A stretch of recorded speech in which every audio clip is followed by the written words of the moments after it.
Hey, what's happening everyone? This is Switch Culture. Today's video is the third of a three-part series of players the Warriors need to cut or trade or keep, and we'll focus on veteran players the Warriors need to acquire in a trade. If you have not yet seen the first and second videos, links will be in the description. So let's get right to it. Having addressed the starting unit and the backup guards, let's take a look at the front court. The Warriors went into this season not having a true center, as Wiseman was somewhat of a weak link.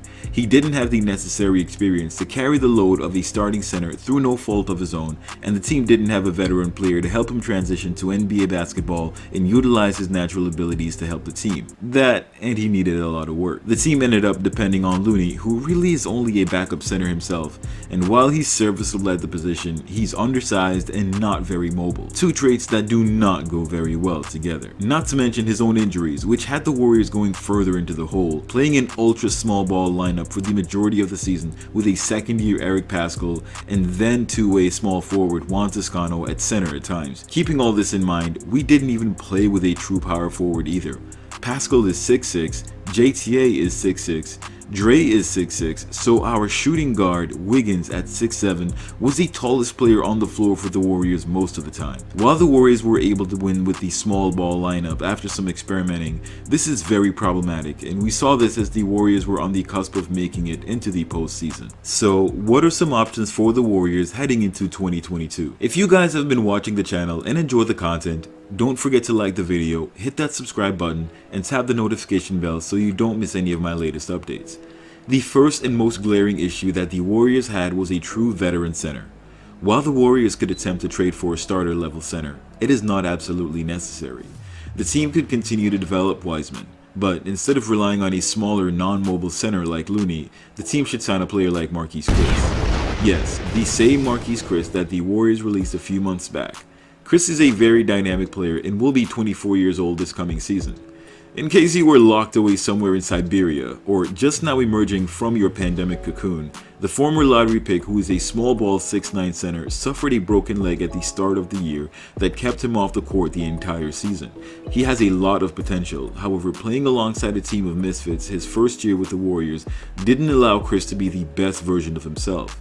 Given that he is so young, I expect him to come back with the same level of ferocity he showed as a lob threat. While he's not quite veteran status, he's not exactly a rookie like Wiseman either. A mobile veteran big is good for business in the paint. While Looney's familiarity with Steph, Clay, and Dre gives him an edge, his execution is limited and teams know he's not a threat in that capacity. He's also unable to operate in the post. Imagine this past year's Warriors with this option. Chris never played with a motivated Draymond, and the Warriors' weaknesses defensively showed, especially due to this factor, while Chris bore a Warriors jersey. As such, he took a lot of unnecessary slander regarding his ability to play defense. By the way, this is the problem with JaVale McGee. All this is without mentioning Chris's developing ability to space the floor. While he's not a consistent threat outside the perimeter, he does take the occasional three and has hit them with enough consistency to allow him to do so on a limited basis. That aside, however, with shooters like Steph, Clay, Jessup, Poole on the perimeter, there will be plenty of space for Chris to take advantage in the paint. He can put the ball down on the floor if necessary, and with his best years ahead, the Warriors would be wise to re-sign Chris. The cost of Chris's contract is minuscule and he's a year younger than Eric Paschall, so his best years are still well ahead. At the very least, he's a much improved upgrade over Jordan Bell. Much improved. This still leaves the issue of a true floor spacing, true to size big. We need something big. Bigger than big. Bigger than anything on this side of town. To me, it is obvious at this point that the Warriors are going to sign Kristaps Porzingis. Hold on a minute, player. My bad. Just watch the Mavs vs Clippers series. Both of them. Moving down the list here, Myers Leonard. Wrong Leonard. Wearing thin here. Serge Ibaka. Ibaka has been nothing if not consistent as a player in his 14 years in the league.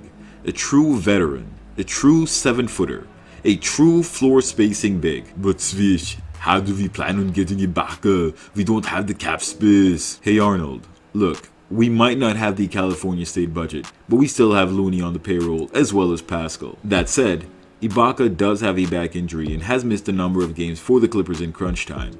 With as many years as he has in the league, This will certainly be taken into consideration in free agency, as will his availability for the rest of the season with the Clippers. Here's a hint: his value is not going up. Ibaka has played on a number of high-octane teams, including the Thunder with KD and Westbrook, the Raptors with Kawhi when they won the championship, and now the LA Clippers with Kawhi and Paul George. While his role is quite limited this year with the Clippers, he's shown he can still hit the three at a high level.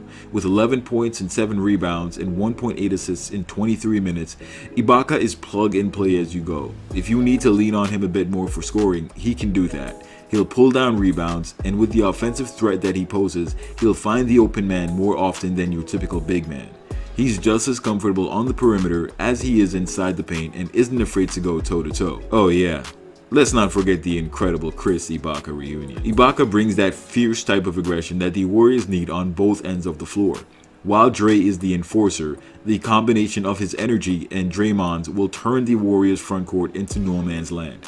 A loss for the Clippers this year in any series up to and including the finals will allow for the Warriors to have a much easier time slipping Ibaka out of the back door of Staples Center. Having been Kawhi's buddy for some time now, acquiring both players may be a lot easier than you'd think. That brings me again to pivot to Kawhi Leonard. If the Warriors can pull off a trade that sends Wiggins, Wiseman, Pascal, and 2 picks to LA for Kawhi, they should be able to pick up Serge Ibaka for a Looney.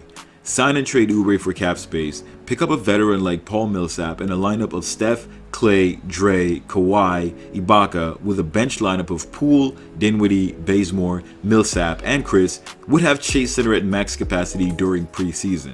Not only would the Warriors easily elevate to the top 3 defensive team in the league, they will be top 3 on the offensive end as well.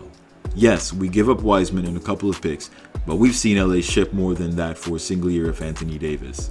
With the potency of this lineup, however, the Warriors become the clear favorite in the West, and this team would mop the floor with the current Brooklyn Nets. Don't forget to like the video, hit the subscribe button, and turn on notifications for the latest Warrior news and update feeds. Thanks for watching. Till next time.